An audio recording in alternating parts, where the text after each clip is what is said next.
welcome back to the Cities of Talent. We're all staying safe and well on our part 2 and final part of managing City. And of course, we're looking at Joe Royle's tenure from the 18th of February 1998 to the 21st of May 2001. So we'll continue that.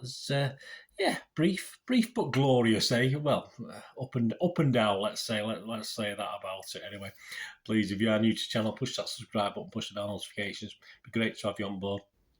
Everything City, past, present, and forever, of course. And if you are pushing buttons or not, you've already pushed that button, push that other button, that little like button, much appreciated. To make an old City fan, and someone called me a City historian the other day. I'll take that. I'm very, I would say probably not. I mean, I do my best, but very kind words. Anyway, let's talk about Mr. Joe Royle. We got up to just winning, of course, promotion at Wembley through the playoffs. So we've covered that in other vlogs, etc. We're just looking at Joe Royle here and what happened since. So we're going to go to the season 99-2000, of course. And Royle looked on as demand for season tickets meant a waiting list had to be created. Yes, we've had one or two of them, haven't we? Bernstein signed a document confirming City's move to the new stadium at, well, what we called Eastlands, wasn't it, in East Manchester. So things were looking pretty rosy. Royle was confident of a top 6 finish, and as the games ticked by, would remind the fans it had not yet seen a better team in the division. Discipline was still a bit of a worry. We mentioned that last time. Had been sent off. Morrison had been sent off in our second league game. His second booking was for pulling tongues at Stan Collymore. Well, shocking behaviour.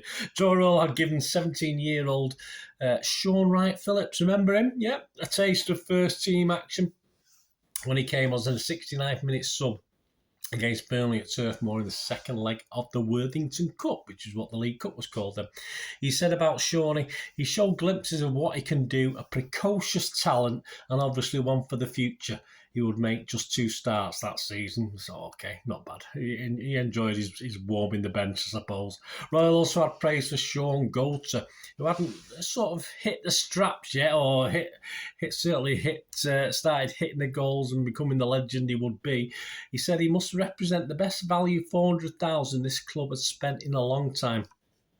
A winning Game 7 against Walsall 1-0 put City top. Yes, we were all giddy. Then we lost the next 2. New seats in the corner. There are 2 Gene Kelly stands, didn't we? The Gene Kelly stands had increased capacity to over 33,000, and Main Road was at its noisiest for a long time at times during this very season. Royle won the October Manager of the Month. The last to do this had been a certain Alan Ball in November 1995. That hadn't ended well, had it?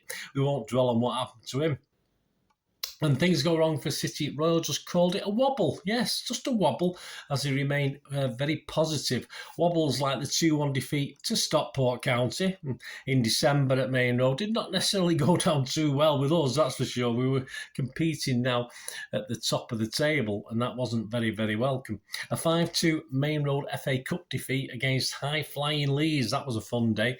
That was depressing even, as City would soon go on a league run. It's called sarcasm, I'm sorry, guys.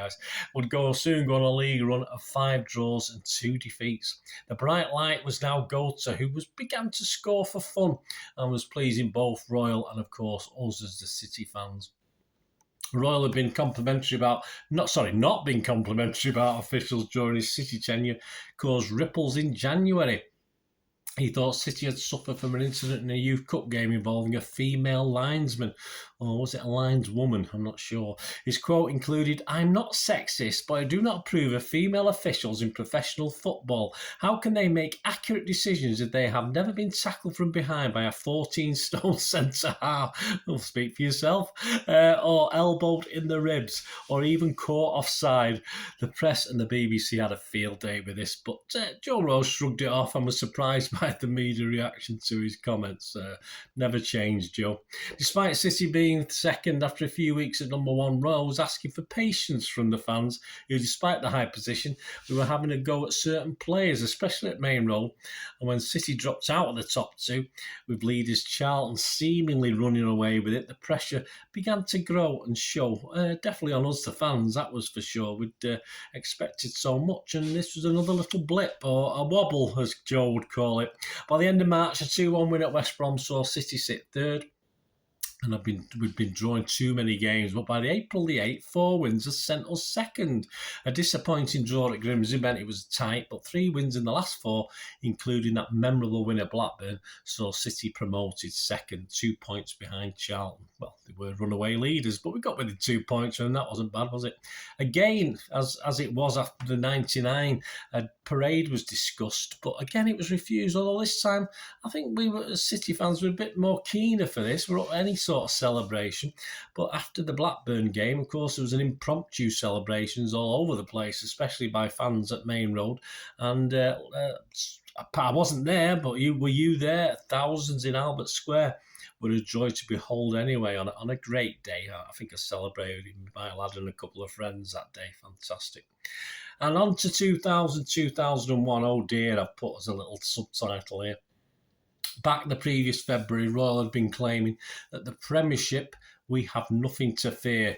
But when the highlights of the arrival of George Weah, who had a bit of an up-and-down relationship with Royal himself in his short stay, and Weah himself had a snipe at Royal after the ways parted.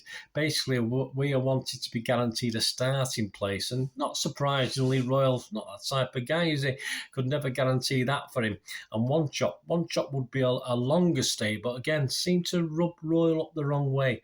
But we also had in the mix a certain Alfie Inge Haaland as well. So it wasn't all bad, was it? After 4 games, only 2 wins, 2 losses, Royal was confident enough to dream of European qualification. Flipping heck, Joe. By the end of September, Royal said we were finding our feet. We sat 16th of 20 in the Premier League, but sadly that didn't last long.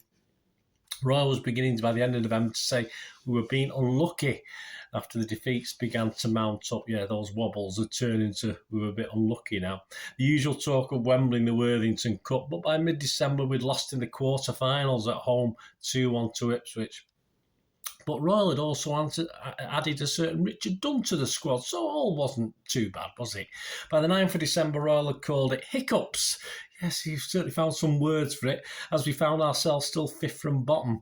The then December defeat of Royal's old team, Everton, 5-0. What a game that was a bright spot, but hopes from Royal that this would start a change in fortune quickly ended. Royal at the turn of the year had cited the home form as the main reason we'd begun to struggle, and the inability to beat the so-called lesser teams at home, and by the results this didn't change. The pressure in a sell-out Main Road game and sell-out Main Road environment, game after game from the crowd, plus the pressure the players were putting on themselves, would perhaps be certainly not perhaps, would be our undoing. The fans as well, though, turning up in their numbers for league games. Less than 20,000, though, will be at Main Road for a third-round FA Cup tie with Birmingham.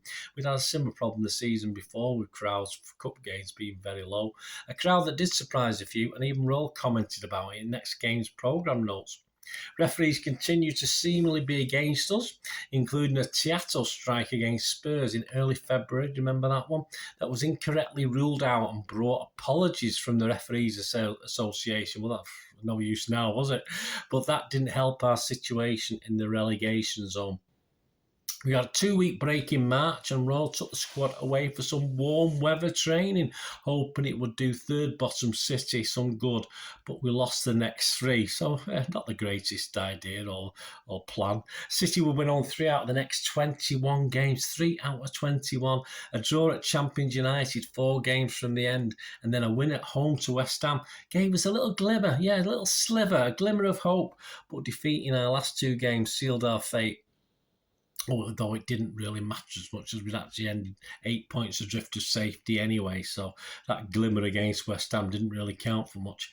As well as relegation, Royal had also to contend with his dad being poorly, and his wife had also been diagnosed with cancer. Royal said at the time, "I love City, there's something magical about the club." the fans were generally still positive about Royal, but there were doubts about how he dealt with players, including, of course, as we talked about before, Paolo Wanchop was not treated unfairly, but we weren't sure about how he'd been treated. Of course, in the early days, King Clancy as well, who was a firm fan's favourite. Relegation had been a blow, with a move to the Commonwealth Stadium only a couple of years away. Sadly, Royal was not thought to have the stamina and skill to get City back up, and the search, sadly, for another manager to do the job was on.